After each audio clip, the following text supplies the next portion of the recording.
Good morning, everybody. Welcome to Coffee on the Couch, Opera House Arts weekly storytelling event where we get to listen to a local community member or a community member from afar and focus on their life and experience just for 20 minutes. This event is all about hearing stories and focusing on the stories that shape us and connect us.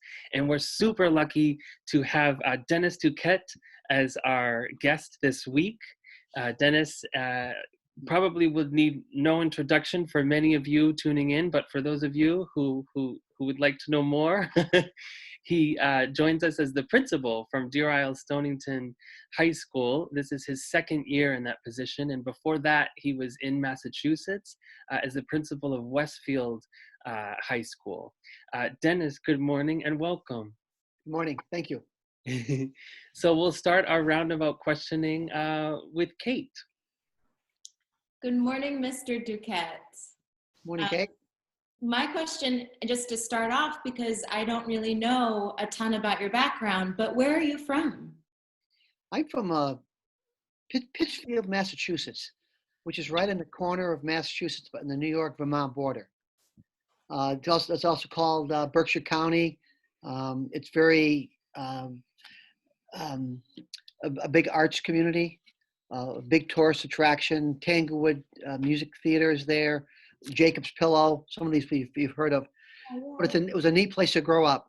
And I lived there for probably 28, 29 years. Born there, and then I kind of moved off to different parts of New England.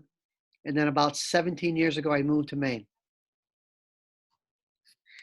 So I feel like in this pandemic, we're kind of sort of sheltered in place. We are. And I'm just wondering, is there a place in Pittsfield that you particularly liked as a child that you could tell us about? I feel like we get to use our imaginations. And I would love to sort of imagine a place that you liked a lot. Well, I'll tell you, growing up in Pittsfield, Berkshire County, I never thought I'd ever leave there. And I lived there my whole life. I'm a very avid outdoors person, meaning hiking and biking and canoeing and kayak. I'm not a hunter. But there's a point in Massachusetts, it's called Mount Greylock, and it's on the Appalachian Trail, and it's the highest mountain in the state of Massachusetts. So it's 3,600 feet tall, which is tall, not compared to the White Mountains, but it's a range. And it's my favorite place in the world to go to. And I know every trail, I know every stream, every pond, and it's memories. And I will try and go back there at least once a year, just to hike. I always go take my dogs, and sometimes I'll meet up with a friend or two, but it's the memories of being there. I would take my students from when I was teaching. We'd go on hikes in Mount Greylock. We'd do winter cross-country skiing in Mount Greylock. I would take my soccer teams up there to get their team picture, on a ledge. I've always called it a mystical and a magical place to go, and it is. So you can picture that. That's what Berkshire County looks like. It's part of the lower Green Mountains, kind of runs into the chain of mountains in New York State, not the Adirondacks, but the Hoosick Range Mountains. Not that means anything, but when you stand on the top of Mount Greylock and you look due west, you can see Albany, New York. Just to give you an idea of how close. The New York border is only probably 4 or 5 miles away, and Albany's about another 20 miles away. So it was just a great place to grow up. And I'm a Yankee fan, by the way. I should let y'all know that. And it's because of where I grew up. We got New York stations. We didn't get Boston stations back in the day. Don't hold that against me. We won't. We won't. Kelly certainly won't. She gave the thumbs up there. Okay, good. We're a minority up here. Yep. Dennis, I didn't realize you were from Pittsfield. I got to spend a few weeks there doing a show with this theater called the WAM Theater, Women's Action Movement Theater, and I just loved it there. Such a beautiful part of the country. Was the theater production right in Pittsfield, or was it in? It was, yeah. It, Yeah, and kind of probably was it the Capitol Theater? you know, I don't remember the name of the space. It was Yeah. a pretty small space. Yeah, I just remember the name of the theater company, which is Wham. I actually think it was in the old VFW building. You know, a lot of the VFWs and American Legions have been closed down for obvious reasons, but they converted the VFW into a theater type hall. It's not very big. I've Oh, also wondered how they survive, but yeah, they do. yeah, Good, nice. good. Um, well, I wanted to ask you, Dennis, about what you've been up to this morning. Before we started rolling here, you were saying you'd just been doing a food delivery. Can you tell us a little Yeah. about Well, that every program? Monday, Wednesday, and Friday we do food deliveries. So on Monday we deliver for food, breakfast and lunch to students on the island. Um, for Monday and Tuesday, and Wednesday we deliver for Wednesday and Thursday, and then Friday we deliver for Friday, Saturday, Sunday. And we've got 5 buses that go across Little Deer Isle, and Stonington, and we've got a bus driver, of course, and then we have 2 people on the bus normally. There's a runner, which is I'm a runner, which means I go up and down the stairs, bringing the food, and the other person's on the bus is a packer. You get a plastic bag, you put a breakfast or lunch, or 2 breakfasts, 2 lunches, and we've got the list. And quite often we're dropping off schoolwork, we're dropping off laptop chargers, we're dropping off laptops, we're dropping off a variety of things at different houses. And then Friday is the big day. We now deliver gallons of milk. It's a gallon per student. Um, and the people that are manning the buses are myself. Mostly there's 1, 2, 3, 4. There's 5 ed techs from the elementary school, and then I had to beef it up with. I got Chelsea Brown, our guidance counselor. She's every Monday, Wednesday, and Friday. Myself, Steve Zambruski's a shop teacher. He's there Monday, Wednesday, and Friday. And I got some people filling in. Bessie Woodward, our phys ed teacher. Mary Penfold, one of our math teachers. John Lincoln. That's my A team.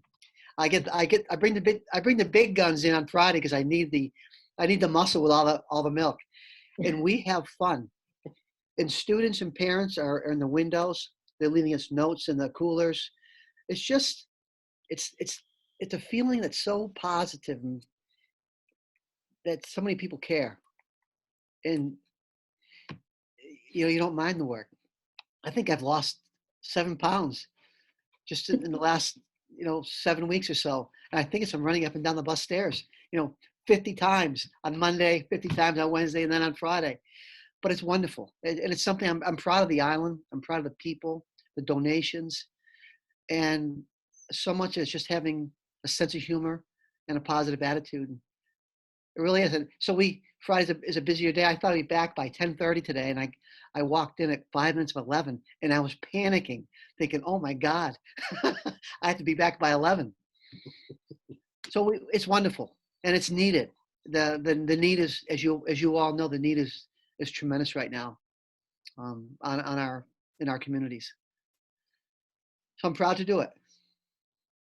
So Can you tell us a little bit about what brought you to Deer Isle? sure. Well, some of it's probably personal, but I'm going to tell you anyway. Um, I have always been a workaholic, and which means my wife has always kind of taken back seat. So we grew up very independent. And my last job in Westfield, Massachusetts, I was a middle school principal for 3 years, and it was a school that there was 2 middle schools, and this particular middle school was almost 800 students, and it had been run down, and they were pretty much the cast-offs, and we changed the middle school completely. And because of my hard work, they told me it was a promotion to become the high school principal, which is 1,500 students. And when my wife said, "No, you can't do that," I said, "Ann, I have to. It's a challenge." So I did, and because it's me. And finally, it got to the point where my only life was 7 days a week was being in Westfield. So I came home, and I started looking for a job, and my wife and I were both we agreed that I would go to a small school district and move into this area. Well, it's been 2 years. We haven't moved in yet, but I have more time off now. I have weekends off quite often. In a small district, you can do, and you can know everybody, times 10. And I know all the kids. I know them well. I know all those little intimate secrets about kids, and I'll say it to them sometimes. So, when you were 7, and they'll say, "Mr. Duquette, how did you know that?" Well, you do. You live in a small community, but it's wonderful because I know that you care about them, and I do. So that's why coming here was a lifesaver. It allowed me to breathe, and I think almost learn to enjoy life again. That there's more to life than just work.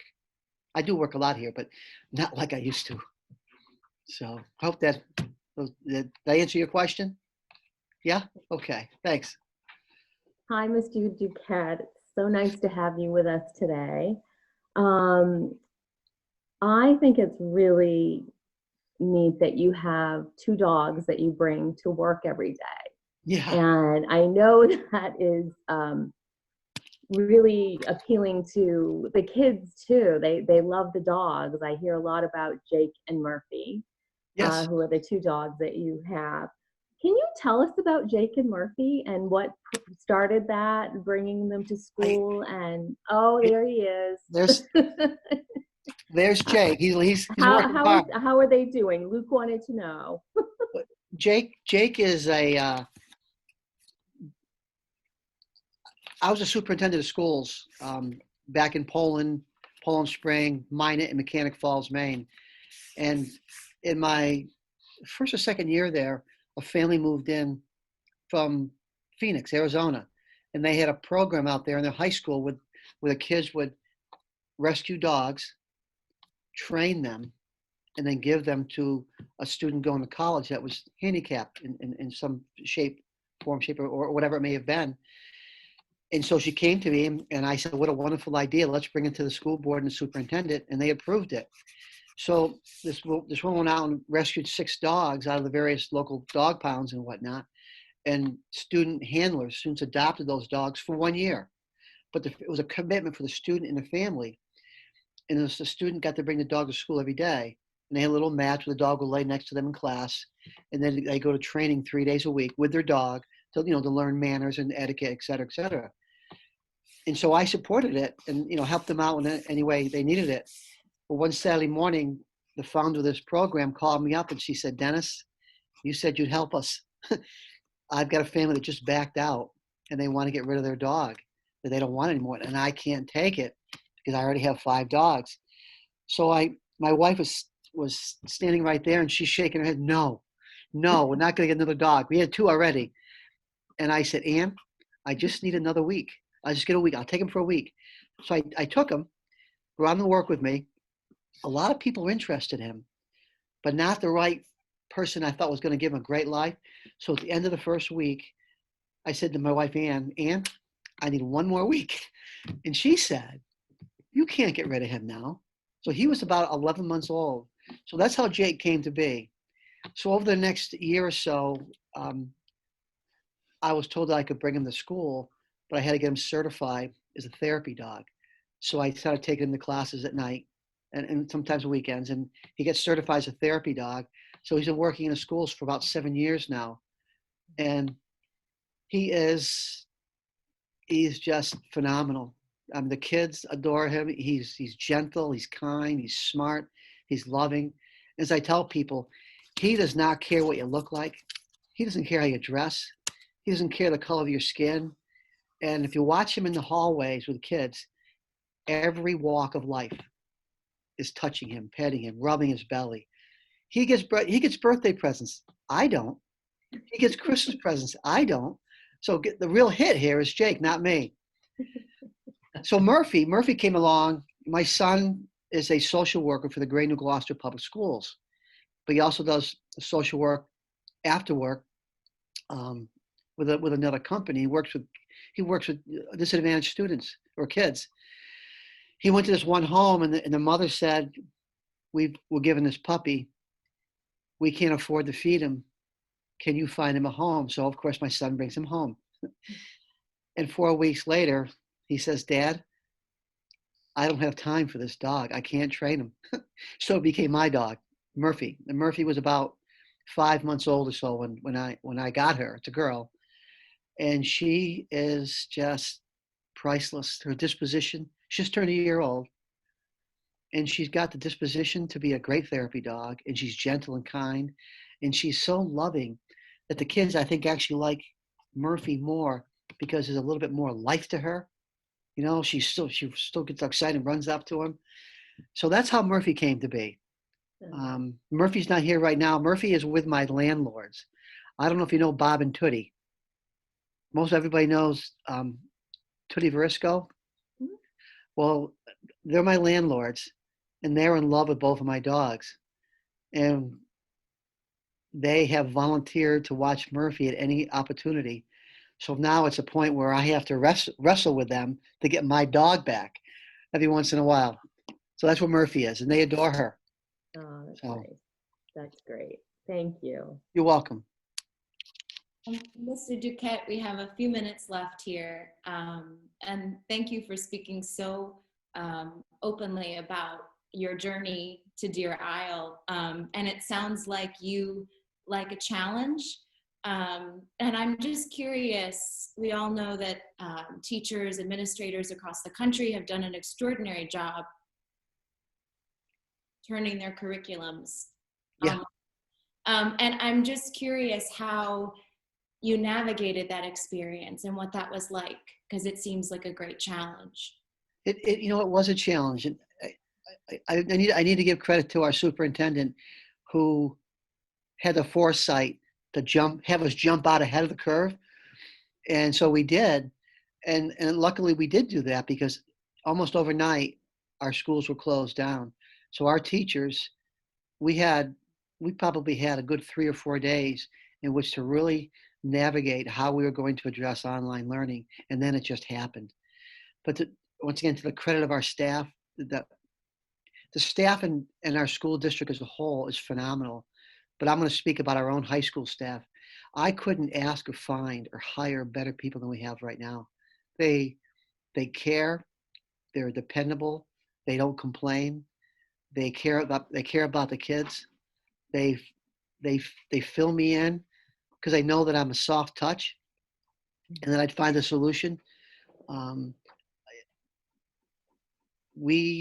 Like as I mentioned earlier, we drop off laptops, laptop chargers, iPads, schoolwork, notes, cards, birthday gifts, you name it.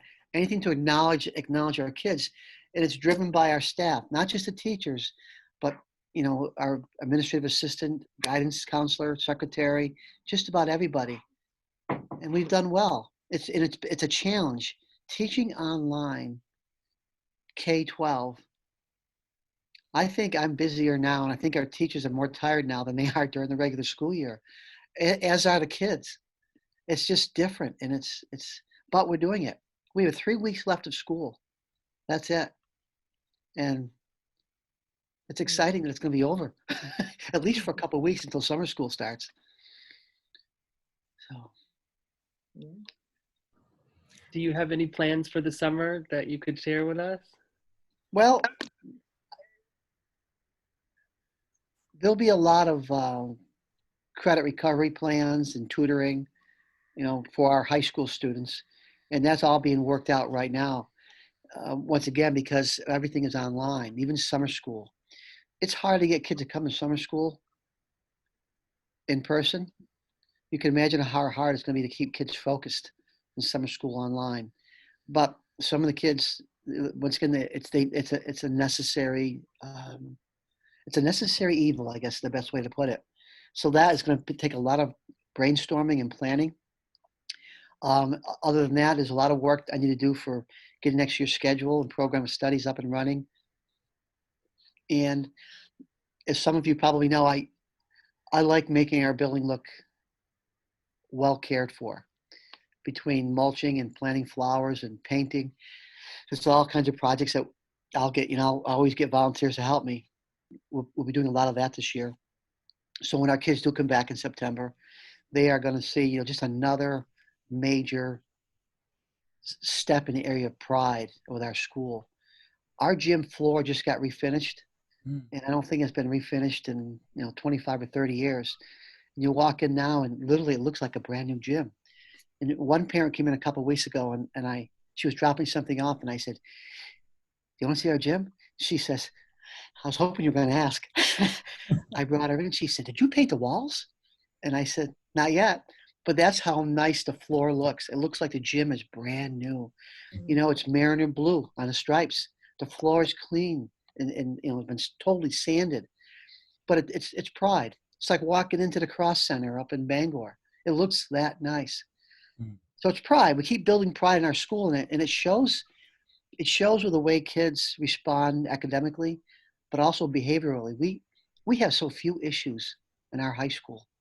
And a lot of it is the learning environment, the attitude, knowing kids, letting them know that you care, progressive discipline, restorative justice, all the things that make the world a better place. We're doing it right here in this little tiny enclave called Deer Isle-Stonington High School.